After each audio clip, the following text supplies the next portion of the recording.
అమెరికాకి భయపడి రష్యాతో సంబంధాలేని తెగతెంపులు చేసుకోలేదు మరింత పెంచుకుంటున్నాం. తాజాగా రష్యా నుంచి భారీ సబ్‌మెరైన్‌ని అది కూడా అణ్వస్త్రాలను ప్రయోగించగల సబ్‌మెరైన్‌ని కొంటున్నాం.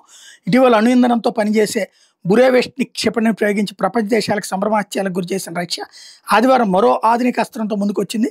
తీర ప్రాంత దేశాల మీద భీకర స్థాయిలో దాడులు చేయగల పొసిడాన్ అణ్వస్త్ర డ్రోన్‌ని ప్రయోగించే సామర్థ్యం ఉన్న ఖఖరోవ్‌స్క్ జలాంతర్గామిని రష్యా ప్రారంభించింది. అత్యంత వినాశనం సృష్టించగలిగినటువంటి డ్రోన్ కాబట్టే పొసిడాన్ డ్రోన్‌ని ప్రళయకాల డూమ్స్‌డే క్షిపణి అని కూడా పిలుస్తారు.